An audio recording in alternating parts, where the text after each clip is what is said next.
ఓం గంగణపతే నమ ఐం సరస్వతి నమ శ్రీమాత్రే నమ దుందుర్గాయ నమ క్రీం క్రీం మహాకాళికాయ నమ ఓం నమ శివాయ గురువే ద్రాం దత్తాత్రేయ నమ. యూట్యూబ్ ప్రేక్షకులకి అందరికీ కూడా నమస్కారం అండి. నేను పాలపర్తి గురునాథ్ శర్మ, జ్యోతిష్యం వాస్తు సిద్ధాంతిని. మీకంతా కూడా గోచారిత్య గ్రహాల యొక్క స్థితిగతి కదలిక వాటి ప్రభావం అంతా కూడా మేషాది ద్వాదశ రాశుల వాళ్ళకంతా కూడా ఎటువంటి గ్రహ గోచారంలో గ్రహస్థితి అంతా కూడా యోగకరంగా ఉందా, ఏ గ్రహాలకంతా కూడా శాంతి పూజలు ఆచిస్తే కనుక జీవితంలో మార్పులు జరుగుతాయి, ఆర్థికంగా ఆకస్మికంగా ధనయోగ ప్రాప్తి కలగాలన్నా, వ్యాపారంలో అభివృద్ధి కలగాలన్నా ఏ గ్రహాలంతా కూడా కారకత్వం అవుతున్నాయి విశ్లేషణ చేయడం జరుగుతుంది. ప్రధానంగా చూసుకుంటే ఈ రోజున మనం చూసుకోబోయే గోచారరీత్యా గ్రహస్థితి అంతా కూడా ఈ రకంగా ఉంది. ఈ యొక్క వార ఫలితాల్లో భాగంగా ఏప్రిల్ నెలలో అంతా కూడా 12వ తారీఖు నుంచి 18వ తారీఖు దాకా వార ఫలితాలంతా కూడా విశ్లేషణ చేస్తున్నాం. ప్రధానంగా చూసుకుంటే గోచారరీత్యా గ్రహస్థితి ఈ రకంగా ఉంది. కుంభరాశిలో రాహువు సంచారం మరియు మీనరాశిలో అంతా కూడా రవి భగవానుడు ప్రధానంగా చూసుకుంటే 14వ తారీఖు తర్వాత మేషరాశిలో ఉచ్చస్థానంలో సంచారం చేయడం, మరియు ఇక్కడ ఈ యొక్క మీనరాశిలో రాహు ప్రధానంగా శనీశ్వరుడు, అంగారకుడు, బుధ భగవానుడు, సూర్య భగవానుడు అంతా కూడా సంచారం జరుగుతుంది.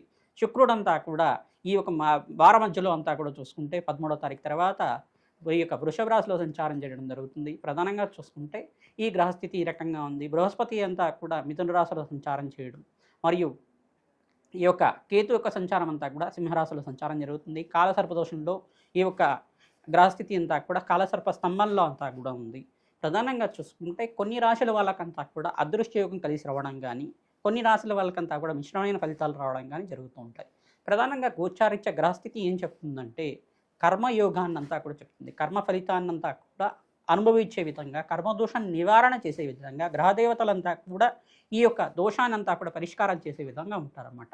ప్రధానంగా చూసుకుంటే శనీశ్వరుడు కర్మఫలదాత, బృహస్పతి అంతా కూడా యోగదాత అంతా చెప్పేసి ఉంటారు. ప్రధానంగా రాహు అంతా కూడా కర్మని అనుభవించే విధంగా చేస్తుంటారు. రాహుకేతులు ఇద్దరు కూడా కర్మని అనుభవించే విధంగా చేస్తుంటారు. ఈ గోచారిత్య గ్రహస్థితులంతా కూడా చూసుకుంటే వీటికి కేంద్రంగా అంతా కూడా చెప్తూ ఉంటారు. ప్రధానంగా మేషాది ద్వాదశ రాశులు అంతా కూడా ఈ గ్రహస్థితి ఈ రకంగా ఉంది కావున ప్రతినిత్యం కూడా ఇష్టదేవత ఆరాధన చేసుకోవడం, పరమేశ్వరుడికి అభిషేకాది కార్యక్రమాలు చేసుకోవడం, గోమాత సేవ చేసుకోవడం వల్ల రాజయోగ ప్రాప్తి కలుగుతుంది. ప్రతినిత్యం కూడా దత్తాత్రేయ ఆరాధన చేసుకోవడం వల్ల కూడా మంచి ఫలితాలు పొందుతారు.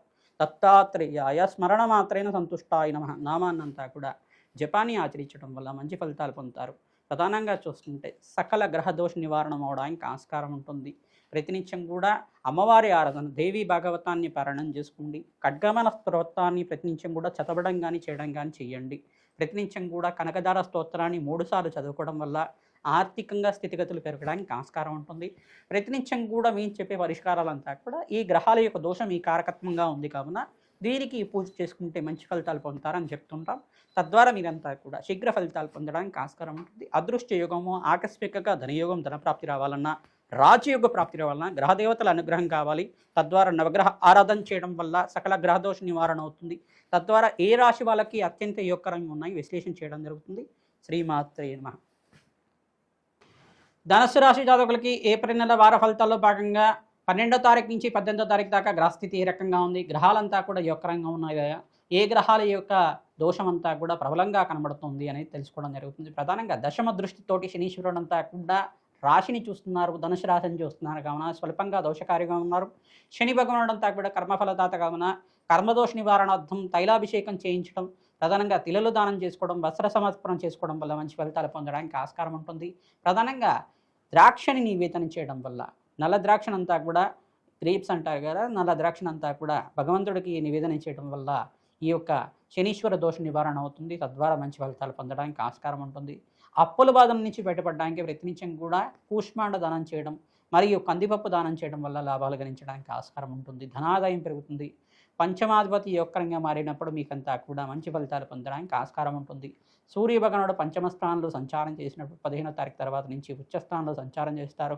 ఉద్యోగంలో మార్పు జరగడం కానీ, ఆర్థికంగా స్థితిగతులు పెరగడం కానీ, ఉద్యోగంలో ప్రమోషన్స్ రావడం కానీ, ఉద్యోగంలో దూర ప్రయాణాలు చేయడం వల్ల ఆర్థికంగా లాభించడం కానీ జరుగుతూ ఉంటుంది. ప్రధానంగా ఉద్యోగరీత్యా కూడా స్థిరత్వం లభించడం కానీ, మంచి ఉద్యోగ లాభాలు లభించడం కానీ, ఈ యొక్క గవర్నమెంట్ కాంట్రాక్ట్స్ కోసం కానీ, గవర్నమెంట్ జాబ్ కోసం మంచి శుభవార్త వినడం కానీ జరుగుతూ ఉంటుంది. ఎవరైతే కనుక విదేశంలో స్థిరత్వం కోసం ప్రయత్నం చేసుకున్నారో ఇక్కడ సూర్య భగవానుడు ఉచ్చస్థానంలో సంచారం చేయడం వల్ల అధికంగా లాభాలు గణించడానికి ఆస్కారం ఉంటుంది. సప్తమ స్థానంలో బృహస్పతి సంచారం వల్ల అధికంగా లాభాలు గణించడానికి ఆస్కారం ఉంటుంది. దత్తాత్రేయ కవచాన్ని పారాయణం చేసుకోవడం వల్ల ఆర్థికంగా స్థితిగతి పెరగడానికి, జాతకరీత్యా ఉన్న దోషాలంతా కూడా వెళ్ళడానికి, మంచి ఫలితాలు పొందడానికి ఆస్కారం ఉంటుంది. ప్రతినిత్యం కూడా నవగ్రహ శాంతి హోమాది కార్యక్రమాలు రాహు భగవానుడికి, శనీశ్వరుడికి, కేతువుకి మరియు ఇక్కడ చూసుకుంటే అంగారకుడికంతా కూడా గ్రహస్థితి కొంచెం మెరుగుపడడానికి జపాలు దానాలు ఆచరించుకోవడం వల్ల మంచి ఫలితాలు పొందుతారు. రామ్ దత్తాత్రేయాయ నమః.